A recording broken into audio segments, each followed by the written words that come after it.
یہ ہمارے یہاں ایک بیماری ہے، سنڈے کی بیماری، اتوار کی۔ مجلس کب کریں گے آپ؟ اتوار کو کریں گے آپ مجلس، یعنی اگر آپ کو موقع مل جائے تو آپ جمعہ بھی اتوار کو ہی پڑھیں گے، چونکہ چھٹی ہوتی ہے اس دن، ہیں؟ اگر آپ کو موقع مل جائے اور یہ چھوٹ مل جائے شریعت کی طرف سے کہ تم چاہو تو سنڈے میں جمعہ پڑھ سکتے ہو، تو آپ تو سارے ٹائی سوٹ کوٹ لگائے ہوئے لوگ کھڑے ہو جائیں گے۔ This is a very good facility in the religion. ہم تو سنڈے ضرور کوشش کریں گے کہ جمعہ پڑھیں۔ بھیا امام زندہ ہے، تم لاوارث قوم نہیں ہو۔ جو وارث رکھتی ہے نا وہ وقت کے پہلے گھر میں داخل ہو جاتی ہے، رات کو روڈ پہ ٹہلتی نہیں دکھائی دیتی ہے، سمجھ گئے نا؟ بچوں کو راستے پہ ٹہلتا دیکھ کے یہ سمجھ میں آ جاتا ہے انسان کو یا تو اس کا باپ مر گیا یا باپ لائق نہیں ہے۔ سمجھ میں آ رہی ہے بات؟ اس لیے آپ ایک ایڈمنسٹریٹو قوم ہو، وقت کی پابند ہو اور دوسرے کو وقت کا پابند رکھتے ہو۔ یاد رکھیے گا، یہ سنڈے کی بیماری ختم کیجئے، ورنہ سنڈے آپ کہتے ہیں سب سنڈے میں مجلس ہو گیا۔ ہمارے رشتہ دار جاب میں ہیں۔ کتنے پرسنٹ جاب ہے آپ کے پاس؟ کتنے پرسنٹ ہیں؟ کچھ آئیڈیا ہے آپ کو؟ میں آپ کو بتاتا ہوں کتنے مسلمان ہیں پورے ہندوستان میں، ہیں 25 سے 35 کروڑ۔ اس 25 سے 35 کروڑ میں جاب کتنے کے پاس ہے؟ 1% کے پاس۔ کتنے کے پاس؟ 1% کے پاس۔ اور شیعوں کے پاس کتنی ہے؟ 0 پوائنٹ کچھ۔ اس میں کہتے ہیں سنڈے ہے، چھٹی کے دن آئیں گے۔ باپ کی، ماں کی، بھائی کی، بہن کی، عزیزوں کی مجلس ہو، جمعرات کو رکھو، شب جمعہ میں رکھو، نماز جمعہ کے بعد رکھو۔ جو نمازی آئے ہیں ان کو کھانا پروس دو، نظر کر لو، فاتحہ کر لو اور پروگرام ختم کرو۔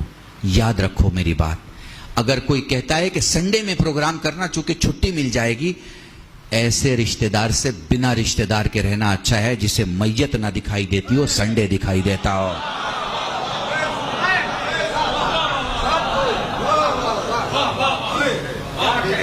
بس میرے عزیزان، بس اسے ختم کر دو، مجلس کرو، جمعرات کو کرو۔ عبادتیں زیادہ قوی ہو کہ زمین سے آسمان کی طرف، زیادہ محترم، زیادہ ثواب۔ اپنے مرحوم کو آپ ثواب دینا چاہتے کہ نہیں دینا چاہتے ہیں؟ دینا چاہتے ہیں نا؟ تو کب ہونی چاہیے مجلسیں؟ جمعرات کریں، دن میں کیجئے، شب جمعہ کیجئے، رات میں کیجئے، جمعہ کی نماز کے پہلے کر لیجئے۔ سنڈے میں کیا رکھا ہوا ہے؟ چھٹی۔ یہ چھٹی والوں کی چھٹی کیجئے اور اچھے سے شب جمعہ میں مجلس کیجئے۔ سلامت رہیں۔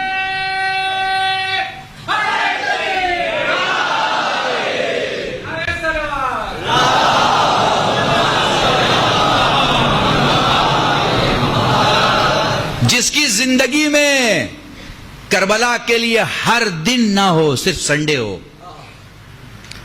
عزیزداری کے لیے، واجبات کے لیے ہر دن نہ ہو، صرف سنڈے ہو، اس سے پرہیز کیجئے، سنڈے ختم کیجئے۔ میں مسلسل کہہ رہا ہوں، میری خود والدہ کی مجلس، شمشل بھائی آپ کے سامنے میں نے برسی کی، دن بدلا ہوا تھا، میں نے دوسرا پروگرام کیا، دن بدلا ہوا تھا۔